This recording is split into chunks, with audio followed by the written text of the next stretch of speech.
So I have here another homemade capacitor.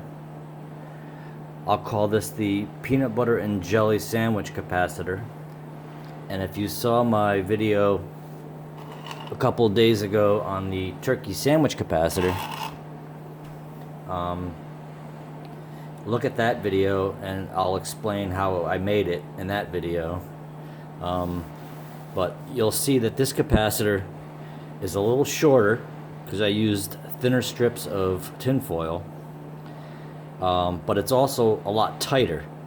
I rolled it as tight as I could and it took several attempts. So if we check the resistance, we're at 14 mega ohms and climbing. And the reason the resistance climbs is because the capacitor is charging based on the small amount of current the ohm meter is applying to the capacitor in order to determine the resistance. So the resistance will climb until the capacitor is charged by the ohm meter, and we're at 20 mega ohms. Now that does not mean that I can put voltage across that, high voltage across that, and it not short. You would need to apply a higher voltage and do something they call a Megger check that stresses the insulation of a material and to determine if it's really has a high resistance or not. Something can show a high resistance under low voltage that might not necessarily hold up to a higher voltage. If I switch to capacitance, you see I am about 6 nanofarads. You can't read the nanofarad on the bottom right of the ohm meter because it's too small, but we're at 6 nanofarads. Now, the turkey sandwich capacitor I made a few days ago, I think was around 4.5 nanofarads. So this has a slightly higher capacitance, even though it's got less surface area than the turkey sandwich capacitor, and that might be attributed to the fact that I rolled it tighter. Now I've rigged it up here such that I have a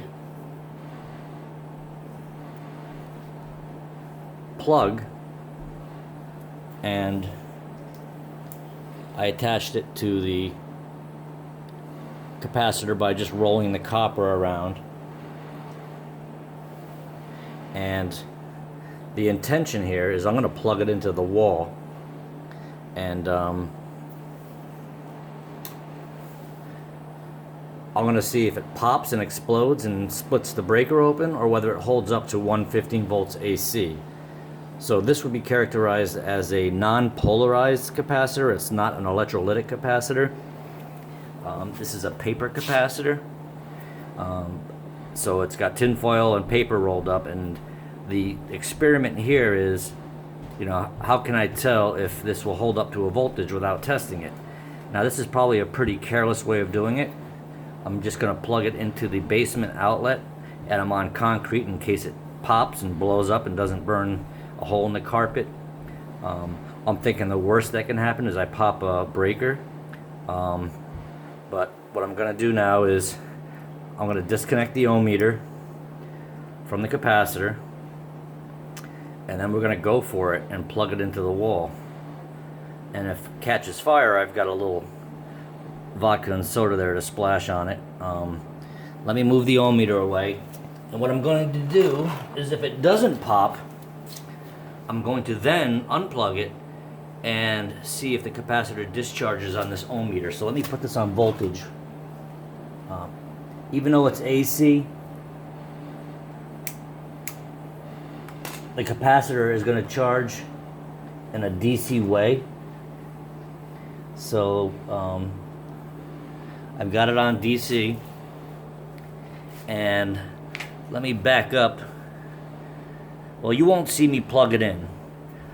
So you won't see me plug it in because I want to have the camera here, either to watch it pop and create a small fire, or survive, in which case I'm going to race back down here and measure the voltage. So I'm going to back it up a little bit, and Let's see what happens.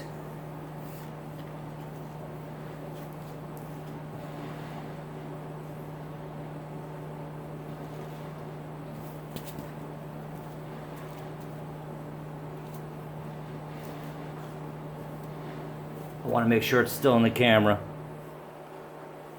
I have to reach the outlet here, hold on.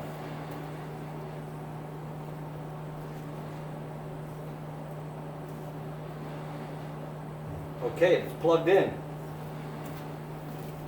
It's plugged in, so it's obviously sufficient for 115. And now that thing's doing something. So I'm going to come back to the ohm meter. I'm going to unplug it, and then we're going to measure the voltage.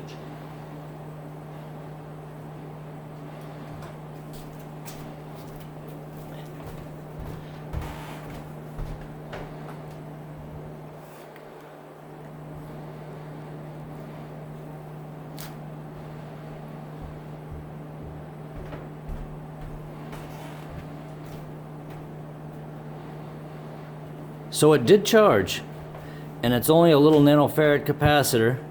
I guess I was expecting to see a higher voltage, and that could have just been when I unplugged it, because being that it's AC, the capacitor is going to reverse polarity. But that might make sense if I was had my engineering paperwork here, and I could probably calculate what the voltage might be.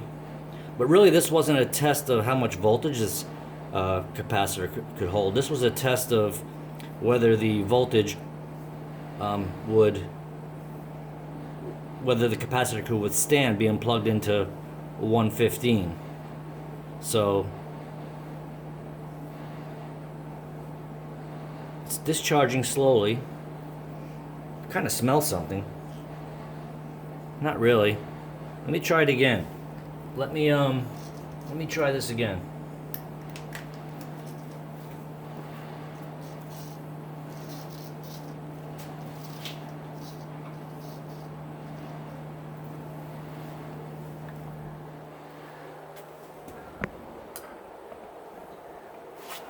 I kind of want to put the AC. I kind of want to put it on AC to see what we're getting. This, I don't know, this might be hard without killing myself.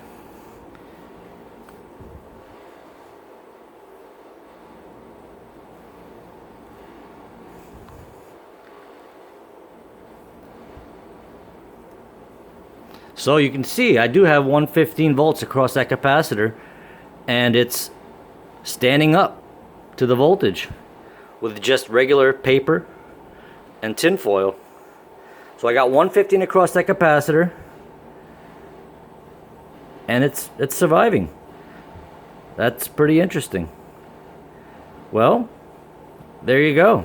You can make your own capacitors, and maybe I have to make a video on how to actually build a capacitor such that I can build it to a known capacitance. I'm kind of just doing this, you know, with leftover garbage from my lunch. But I hope you enjoyed this video.